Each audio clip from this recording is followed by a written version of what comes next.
was wondering about today's meditation. This it's again about dying, but it's now about this dying before dying. And I'm wondering if this is something that just like happens once, and then there's this experience that you keep for the rest of your life, or if it's something that like has to happen more often, or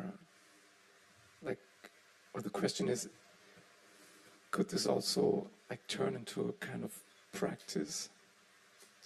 Yes. I can watch my mind like already trying to find like, okay, how can I do that? Yes. Very occasionally this dying before we die happens just once. But for most of us it's a series of near-death experiences.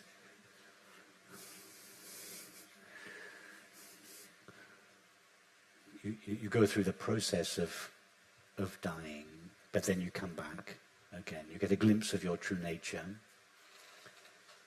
That is, we taste our being tastes itself as it essentially is, that is, divested of all the qualities that it borrows from the content of experience, but that is the death of the separate self. It's not really a death of the separate self. There was no separate self there to die. But let's, for the sake of this conversation, credit the separate self with an existence of its own and say that separate self dies in this glimpse or taste, recognition of our true nature. But in almost all cases, through force of habit, the separate self reconfigures itself again. But it's never quite the same. It's been mortally wounded by this glimpse of our true nature, and that one who has had this glimpse is haunted by it for the rest of their life.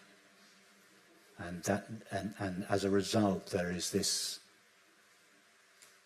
It keeps nagging them. They can't quite go back to their old life. And even if they do, there's something in the background that keeps knocking on the door. And sooner or later, we pay attention to that. And we find a book or a friend or a YouTube clip or something that gives us a pathway whereby we can retrace our steps back to our being and taste or know ourselves again, recognize ourselves again. Again, through force of habit, the separate self reconfigures. So for some time there's this back and forth. So it's not one death, it's a series of near-death experiences where our being is temporarily divested of its limitations. We have that recognition of the pure I am. And then we go back. So there's this back and forth, but every time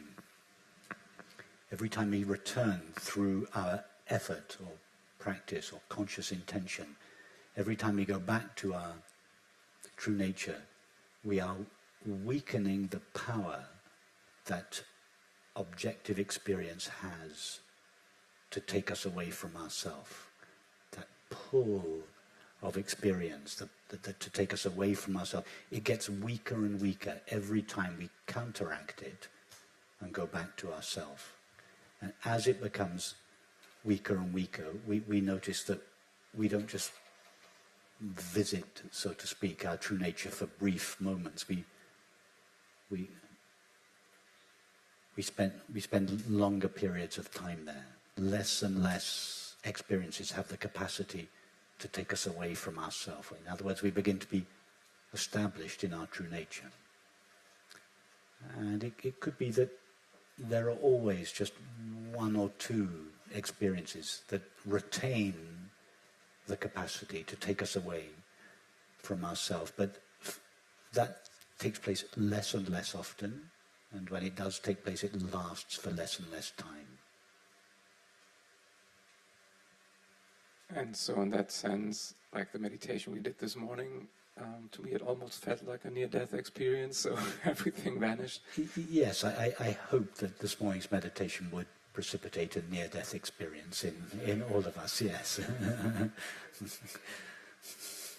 if not permanent death. But a near-death experience would be sufficient. Yeah. Oh, that's great.